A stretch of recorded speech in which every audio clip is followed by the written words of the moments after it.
Hello மக்களே, இப்போ நம்ம எங்கே இருக்கோன்னு பார்த்தீங்கன்னா கோல்டு சூக்கில் இருக்கோங்க. இதான் துபாய் கோல்டு சூக்கு. இங்கே பார்த்தீங்கன்னா எல்லாம் டைமண்டு, கோல்டு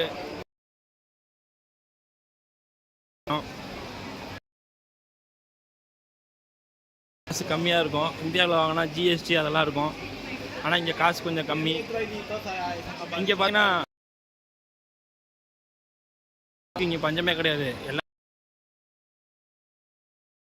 அமெரிக்காக்காரன், ஹிந்திக்காரன். ஆனால் இந்த இடம் பார்த்தீங்கன்னா எப்போ பார்த்தா பிஸியாக தான் இருக்கும். கோல்டுக்கு அதாவது இந்த ஏரியா பேர் வந்து கோல்டு சூக்குன்னு சொல்லுவாங்க. ஒன்லி இங்கே வந்து தங்கம் மட்டும் ஹோல்சேலில் விற்றுக்கிட்டு இருக்காங்க. ஹோல்சேலும் இருக்குது, ரீட்டெயிலும் இருக்குது. இங்கே வந்தீங்கன்னா கிலோ கணக்காக தங்கத்தை விற்கலாம், தங்கத்தை வாங்கலாம். அப்படி தான் இங்கே மார்க்கெட்டு. பார்த்தீங்கன்னா ஒரே டூரிஸ்ட் தான். துபாயை பொறுத்த வரைக்கும் வேலை கிடைக்கிறத விட டூரிஸ்ட் தாங்க இங்கே அதிகம். துபாய் வந்து டூரிஸ்ட்டை நம்பி தான் இருக்குது.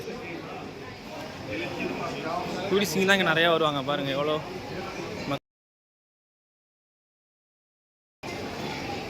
தெரியுதுங்களா. பாகுபலி நகை, அதெல்லாம் ஒரிஜினல் நகைங்க, டூப்ளிகேட் கிடையாது. ஒரு ஆளை ட்ரெஸ்ஸு தைச்சி போட்ட மாதிரியே இருக்குது. பாருங்கள் பாருங்கள் எப்படி இருக்குது பாருங்கள்.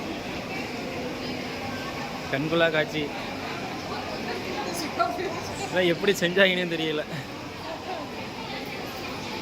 பார்க்கவே நல்லா இருக்கு. துபாய்க்கு வர காரணமே என்னன்னா இந்த மாதிரி கோல்டை அப்படியே கோல்டை எப்படி செஞ்சுருக்காம பாரு. அந்த முஸ்லீம் போடுற ஹிஜாப் இருக்குல்ல, அது மாதிரியே நம்மளும் தங்கங்க. ட்ரெஸ்ஸு மாதிரி செஞ்சுருக்காங்க தங்கத்தை. அங்கே பாருங்க எவ்வளோ நகை இருக்குது பாருங்கள். இங்கே அதிகமாக டூரிஸ்ட் தாங்க வருவாங்க. அதான் இந்த ஏரியா பேர் கோல்டு சூக். துபாயில் இது ஒரு மெயின் ஏரியா. கோல்டு வாங்கணுன்னா இங்கே வரலாம். இங்கே பாருங்கள், இங்கே ஒரு கடையில் எப்படி வச்சுருக்காங்க.